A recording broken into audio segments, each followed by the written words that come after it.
Rabbit అనేది ప్రపంచవ్యాప్తంగా ప్రసిద్ధి చెందిన, అందరికీ ఇష్టమైన చిన్న సస్తనజీవి. ఇది మృదువైన రోమాలతో, పొడవైన చెవులతో, చురుకైన కాళ్లతో ప్రత్యేకంగా కనిపిస్తుంది. శాస్త్రీయంగా రాబిట్లు ఓరిక్టోలేగస్ క్యూనిక్యులస్ అనే జాతికి చెందినవి. ఇవి ప్రధానంగా గడ్డి, ఆకులు, కూరగాయలు తినే శాకాహార జంతువులు.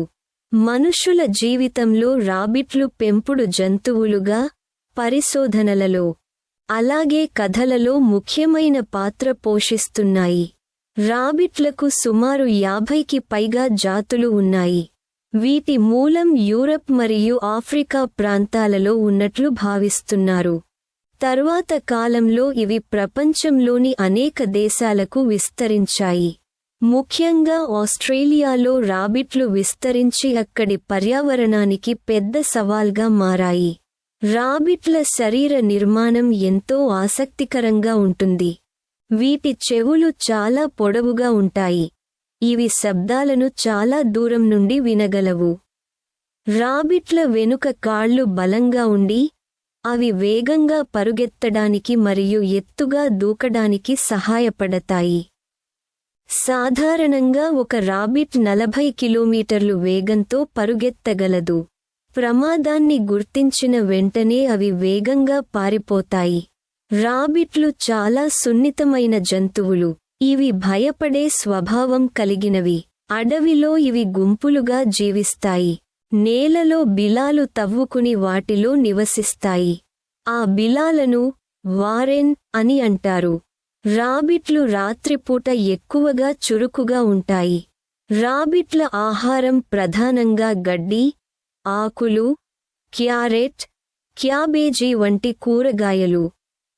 వీటి ముందు పళ్ళు నిరంతరం పెరుగుతాయి. అందువల్ల అవి ఎప్పటికప్పుడు ఏదో ఒకటి నమలాలి. సరైన ఆహారం లేకపోతే ఆరోగ్య సమస్యలు వస్తాయి. పెంపుడు జంతువులుగా రాబిట్లు చాలా ప్రాచుర్యం పొందాయి. వీటిని ఇంట్లో పెంచుకోవచ్చు, కానీ వీటికి ప్రత్యేక శ్రద్ధ అవసరం. సరైన ఆహారం, శుభ్రమైన వాతావరణం, మరియు వైద్య సంరక్షణ అవసరం. సాధారణంగా ఒక రాబిట్ 8 నుండి 12 సంవత్సరాల వరకు జీవిస్తుంది. రాబిట్ల పెరుగుదల చాలా వేగంగా ఉంటుంది. ఒక ఆడ రాబిట్ సంవత్సరానికి అనేకసార్లు పిల్లలకు జన్మనివ్వగలదు. ప్రతిసారి 4 నుండి 12 పిల్లలు పుడతారు. అందుకే రాబిట్ల సంఖ్య వేగంగా పెరుగుతుంది.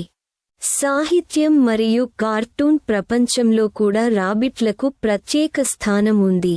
ఉదాహరణకు బగ్స్ బన్నీ అనే ప్రసిద్ధ కార్టూన్ పాత్ర రాబిట్ రూపంలో ఉంటుంది. అలాగే పీటర్ రాబిట్ అనే కథాపాత్ర పిల్లల్లో ఎంతో ప్రాచుర్యం పొందింది. పర్యావరణ పరంగా రాబిట్లు ముఖ్యమైనవి. ఇవి పచ్చిక బయళ్లలో గడ్డి తిని వాటి పెరుగుదల నియంత్రిస్తాయి. కానీ కొన్ని దేశాల్లో అధిక సంఖ్యలో పెరగడం వల్ల పంటలకు నష్టం కలిగిస్తాయి. ఆరోగ్యపరంగా రాబిట్లకు కొన్ని సాధారణ వ్యాధులు ఉంటాయి.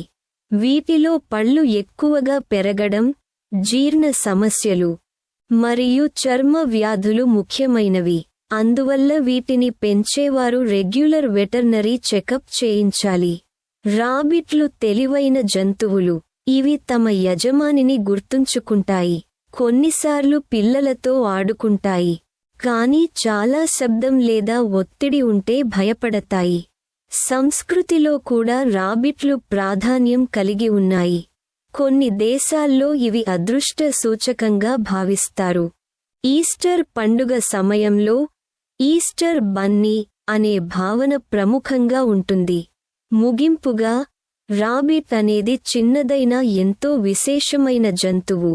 ప్రకృతిలో సమతుల్యతను కాపాడటంలో, మనుషుల జీవితంలో ఆనందాన్ని పంచటంలో, మరియు సాహిత్య ప్రపంచంలో ఊహలకు ప్రేరణనివ్వటంలో రాబిట్లు ముఖ్యమైన పాత్ర పోషిస్తున్నాయి. సరైన సంరక్షణతో వీటిని ప్రేమగా పెంచుకుంటే అవి మంచి తోడుగా మారుతాయి. మీకు ఈ వీడియో నచ్చినట్లయితే లైక్ చేయడం, షేర్ చేయడం, ఈ ఛానల్కు సబ్స్క్రైబ్ చేయడం మర్చిపోవద్దు. అలాగే మీ విలువైన అభిప్రాయాలను కామెంట్ రూపంలో తెలియచేయండి.